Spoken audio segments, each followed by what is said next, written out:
18 साल की उम्र, एक समय इंडिया की टॉप 3 बैडमिंटन प्लेयर, जिसने अपने खेल से सबको चौंका दिया। फिर हुई एक इंजरी जिसने सब कुछ रोक दिया। 2 साल तक कोर्ट से दूर, ना कोई बड़ा स्पॉन्सर, ना कोई सपोर्ट सिस्टम, बस एक पिता जो खुद कोच बनकर हर दिन अपनी बेटी के साथ खड़े रहे। और इतना ही नहीं, अपने दम पर सारे खर्चे उठाए और अपने ही दम पर उस सपने को जिंदा रखा। मैं हूँ क्रेजी कुंतल और आज मैं आपको कोटा की उस बेटी की कहानी दिखाने जा रहा हूँ जिसका नाम है अदिति शर्मा, जो अब फिर से इंडिया में अपनी खोई हुई पहचान वापस लेने निकली है।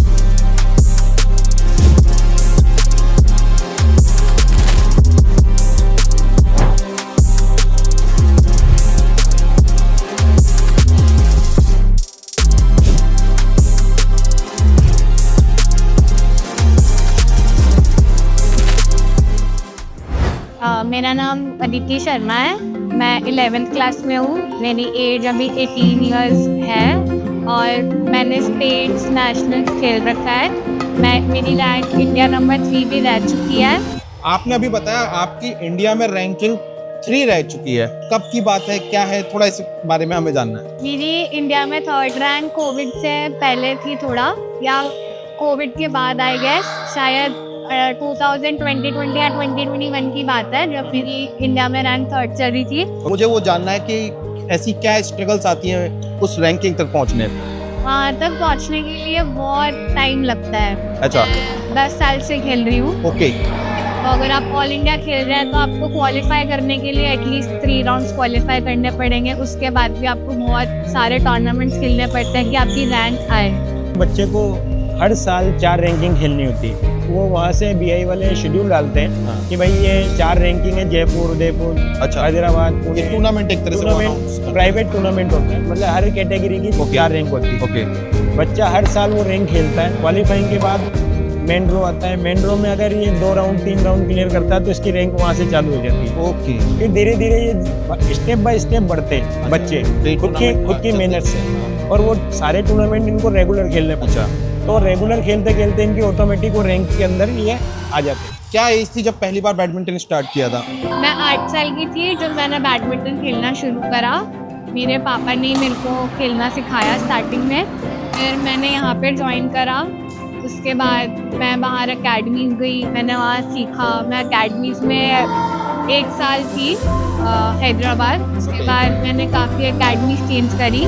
आपको हैदराबाद ही क्यों जाना पड़ा? यानी ऐसा कुछ पॉसिबल नहीं है कि आप अपने शहर से अच्छा खेल के या फिर पर्टिकुलर टूर्नामेंट के लिए आप फाइट करने जा सकते हो? हैदराबाद क्यों जाना पड़ा? राजस्थान में अच्छी अकेडमीज नहीं है। ओके। वहाँ हैदराबाद में हमको बहुत सारे प्लेयर्स मिलते हैं खेलने के लिए। वेरिएशंस होता है, गेम में चेंज होता है।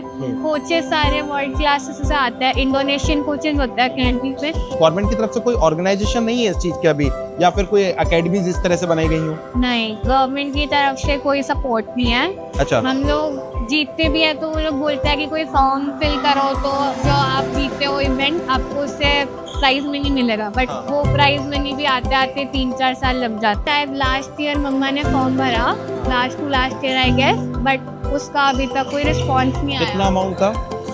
विनर को अराउंड 1 लाख मिलते हैं। ओके। बट अभी तक नहीं आया। मेरा अंडर 17 का भी नहीं आया और मैं सीनियर हो गई हूँ, बट अभी तक कुछ वो नहीं है। अगर किसी को स्टार्ट करना है तो क्या क्राइटेरिया है? एज क्राइटेरिया है कि वेट क्राइटेरिया है? मुझे थोड़ा सा बताओ। नहीं, वेट का कोई क्राइटेरिया नहीं है। ओके। एज बच्चे की कम से कम 6 से 7 ईयर्स में आप बच्चे को लेके आते हो, स्टार्ट करते हैं। स्टार्ट कर सकते हैं उसको। ठीक है। जो नीचे का जो बच्चा है अंडर 10 का, अच्छा, वो बच्चा ऊपर तक कोई से भी लेवल पे खेल, तो यानी स्टार्टिंग यहाँ पे एज ग्रुप अंडर 10 से अंडर 10 से स्टार्ट से ऊपर। उसके ऊपर 13 होता है, 15 होता है, 17 होता है, 19 होता है, फिर सीनियर आ जाता है। सीनियर के बाद फिर डायरेक्ट फिर वेटरन्स जाता है जो 35 प्लस होता है। तो इस गेम के बारे में हमें बताओ कि एज ए अगर प्रोफेशनली मुझे बैडमिंटन प्लेयर बनना है तो इस गेम को परस्यू करने में क्या डिफिकल्टीज आती है? फंडिंग का इश्यू आता है सबसे बड़ा। ओके। तो गेम बहुत अच्छा होता है बच्चों का, हाँ हाँ, पर इतनी उनकी हैसियत नहीं होती कि वो आगे खेल सके। ठीक है भाई एक लेवल पे आके बच्चा पना मांग जाता है कि भाई हम पैसा कहाँ से लाएंगे। ओके। भाई आज स्टेट में बहुत अच्छा लेवल है, नेशनल में अच्छा लेवल है। राजस्थान स्टेट जीतने पे गवर्नमेंट पैसा भी देती है बच्चों को, पर वो उसमें टाइम लगता है काफ़ी। वो पैसा आने में काफ़ी टाइम लगता है उस पैसे को आने में। पर इतना माँ तब बाप तक को बच्चा कैरियर ही उस- कंप्लीट हो जाता है। उसके पहले माँ बाप को लगाना पड़ता है वो पैसा। ओके, अब वो माँ बाप कहाँ से लगाएं जिसकी आज इनकम सोर्स ही नहीं है, तो वो यानी- बच्चा आगे खेला नहीं पाता तो यानी एक तरह से आपको ये पहले से देखना होगा कि अगर आप अपने बच्चे को बैडमिंटन या इवन आप खुद बैडमिंटन गेम में आना चाहते हो तो फाइनेंशियली आपको Financially आपको स्ट्रॉन्ग strong होना होगा। मैं जानना चाहता हूँ कि जैसे क्या क्या टूर करने पड़ते हैं, क्या क्या इक्विपमेंट्स लाने पड़ते हैं, ये सब चीज़ें, इसमें कोई गवर्नमेंट का कहीं इन्वॉल्वमेंट या किसी एकेडमी का इन्वॉल्वमेंट नहीं होता, ये सब कुछ अपने लेवल पे ये सब खुद करना पड़ता है, आपको ट्रैवल भी खुद करना पड़ता है। वहाँ पे अगर आप टूर्नामेंट खेलने जा रहे हो तो वहाँ पे एंट्री फीस जो होती है वो भी सब आपको भरनी होती है, गवर्नमेंट की तरफ से कुछ नहीं होता। एक जगह पे जाने का खर्चा, जैसे हैदराबाद टूर्नामेंट है आपका, तो एक जगह का खर्चा कम से कम हैदराबाद के लिए 35 से 40 हज़ार रुपये आपके पास होने चाहिए। ओके, वहाँ पे होटल का खर्चा आपको देना, खाने पीने का खर्चा आपको देना, प्लस वेन्यू जहाँ पे होता है वहाँ पे होटल बहुत कम मिलते हैं सस्ते में, क्योंकि वहाँ के लोगों को पता है कि यहाँ पे बैडमिंटन हो का रहा है। टूर्नामेंट है, बहुत बड़ा टूर्नामेंट है ऑल इंडिया का, सारे बच्चे आएंगे, आधे से ज़्यादा माँ बाप पहले से बुक करवा लेते हैं होटल। ठीक है। कोई के मिलने वाले होते हैं तो यानी कि मैं मानूँ मोटा मोटा जो अच्छे लेवल के इवेंट में पार्टिसिपेशन है तो 50,000 से 50 तक ये जी चले जाता है। जी जी। क्या रैंक चाहिए अप्रोक्स इंडिया टीम से खेलने के लिए अगर ओलंपिक जैसे लेवल पे जाना है तो? रैंक में आप मानो 1 से लेके 5 के अंदर अंदर अगर बच्चा कंटिन्यू चलता है अच्छा, तो उसको फिर ये फोकस हो जाता है उस बच्चे के ऊपर। कैटेगरी कि भाई वही है कि कैटेगरी 13, 15, 17 नहीं, कैटेगरी सीनियर ही है सर। ओलंपिक में सिर्फ सीनियर। सीनियर, ओके, ये जूनियर कैटेगरी जूनियर कैटेगरी सब अलग हो जाती है, उसमें जूनियर के अलग मैच होते हैं। हाँ उसमें क्या होता है, उसमें नेशनल ही होता है, इंडियन लेवल के लिए तो आपको कैटेगरी सीनियर ही है। हाँ, उसके अंदर ये होता है कि 13 वाला बच्चा अगर सीनियर को मार रहा है, सीनियर तो को मार रहा है वो तो सीनियर वो ओलंपिक के लिए भी जा सकता है। ओलंपिक के लिए जा सकता है। ओके, कि आज के टाइम में सरवाइव होने करने के लिए या इवन गेम में आगे पहुंचने के लिए क्या सोशल मीडिया पे आपका इम्पैक्ट वो भी मैटर करता है? बहुत इम्पैक्ट करता है सर। आज सोशल मीडिया इनको हाईलाइट नहीं करेगा तो इनको स्पॉन्सर नहीं मिलते।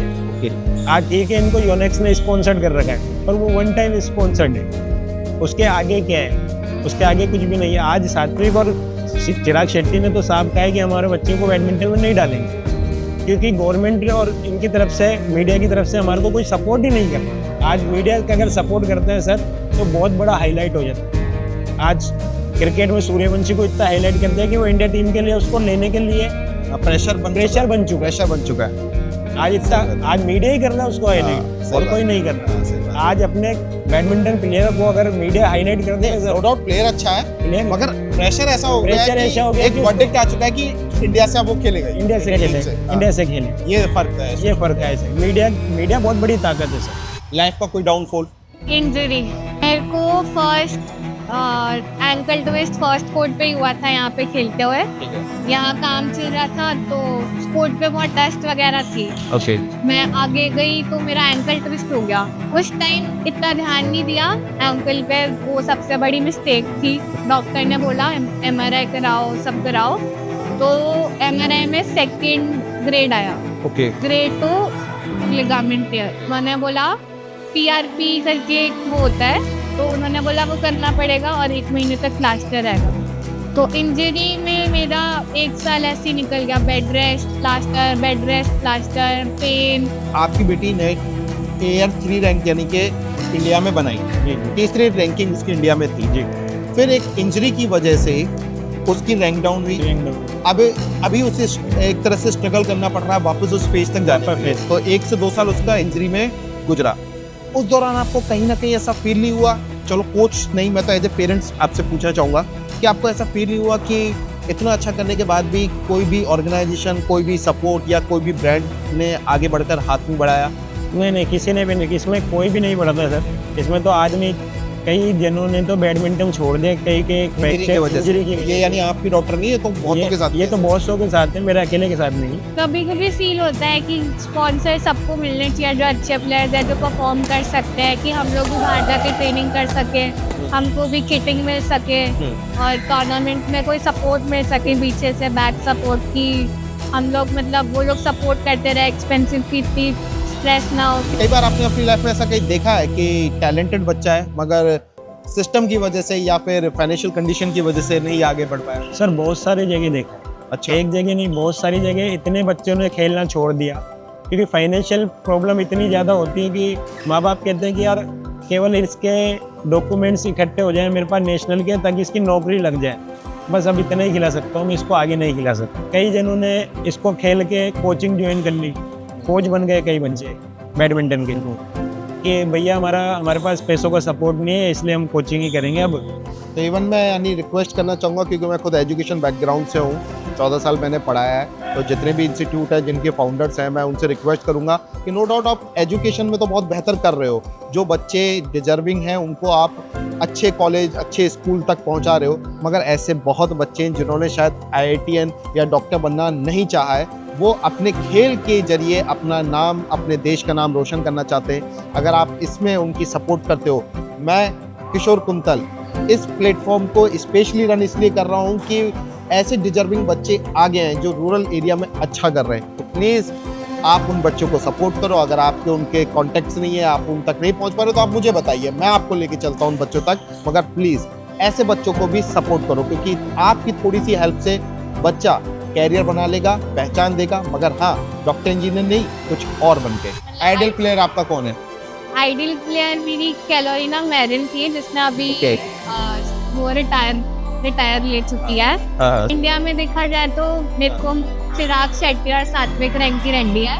तो क्लास 11th की अदिति एक बार इंडिया रैंकिंग तक पहुंच चुकी है और अब स्ट्रगल कर रही है और वापस से कम बैक भी कर रही है। तो अदिति एक बार मुझे बताओ कि तुम्हारा एम क्या और फाइनली तुम क्या करने वाली हो अब?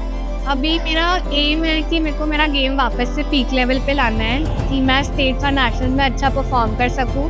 और अभी जो जयपुर में हमारे स्टेट रैंकिंग होने वाले हैं, तो मेरा एम बस यही है कि मैं स्टेट्स में गोल्ड लेकर आऊँ और नॉर्थ जोन खेलूँ इस बार, क्योंकि बहुत टाइम से चाह रही हूँ कि नॉर्थ जोन खेलना है, बट कुछ ना कुछ रीज़न की वजह से नहीं खेल पा रही हूँ।